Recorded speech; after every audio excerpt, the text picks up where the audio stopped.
အားလုံးပဲမင်္ဂလာပါကျွန်တော်ကငယ်စဉ်တည်းကဗုဒ္ဓဘာသာကိုဘာကြောင့်စိတ်ဝင်စားလာလဲဆိုတော့ဒီဗီဒီယိုမှာပြောပြတော့မှာဖြစ်ပါတယ်ကျွန်တော်ကအဖေမေကဗုဒ္ဓဘာသာကိုကိုးကွယ်လို့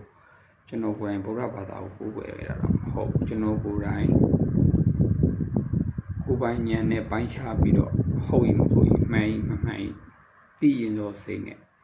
စတင်ပြီးတော့လေ့လာခဲ့တဲ့အားပြောပြတော့မှာဖြစ်ပါတယ်အဲ့ဒီထဲမှာကုသိုလ်အကုသိုလ်ဆိုတာပါလေကုသိုလ်ဆိုတာတာမန်အတိအတီကောင်းတာလို့ကောင်းတာအကုသိုလ်ဒီမကောင်းတာဒီလောက်ပဲတဲ့မှန်တကယ်တော့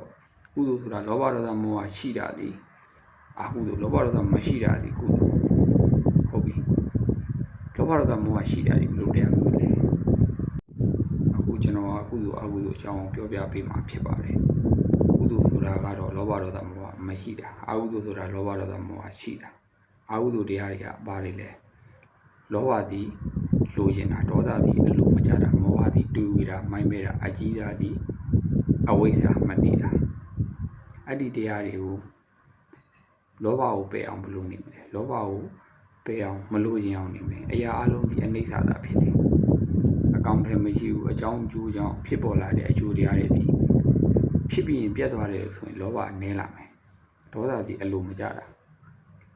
ဒီမျက်စိနားနာလျှာကိုသိတဲ့ဓဝရကြောက်ပေါက်မှာဖြစ်ပေါ်နေတဲ့အရာကိုငါဥစ္စာပဲလို့ထင်ရင်အကုသိုလ်တရားဖြစ်တာပဲအဲ့ဒီအကုသိုလ်တရားကိုဖယ်ခြင်းနဲ့ဆိုရင်အလိုမကျခြင်းကိုမေတ္တာတရားနဲ့ကြည့်ပြီးတော့အနိစ္စနဲ့ကြည့်မယ်ဆိုရင်ဒေါသတွေလည်းရောပါလာပါလိမ့်မယ်မောဟမသိတာဘာမသိတာလဲဆိုတော့မသိကောင်းတာမသိတာအဝိဇ္ဇာသိကောင်းတာမသိတာအဝိဇ္ဇာအကြီးသားဒီအဝိဇ္ဇာအဲ့ဒီတရားကိုသိအောင်ဝိဇ္ဇာဆိုတာသိတာထွက်ရပုဂ္ဂိုလ်ဝိဇ္ဇာလို့ပြောတာမဟုတ်ဘူး။ဝိဇ္ဇာဆိုတာသိခြင်းဘာသိတာလဲမိမိတဏ္ဍာမှာဖြစ်ပြနေတဲ့အရာတွေကိုဉာဏ်နဲ့သိတာဒါသည်ဝိဇ္ဇာမောဟဆိုတဲ့တရားကိုဝိဇ္ဇာဆိုတဲ့အသီးတရားနဲ့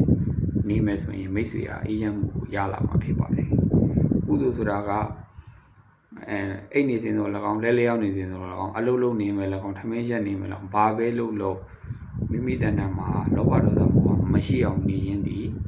ကုသိုလ်တရားတွေပွားများနေခြင်းသာဖြစ်ပါတယ်ဒါကြောင့်ကုသိုလ်တရားတွေပွားများပြီးတော့စိတ်ကိုအေးချမ်းမှုရပါစေလို့ဆုတောင်းပေးလိုက်ပါတယ်အားလုံးပဲကျေးဇူးတင်ပါတယ်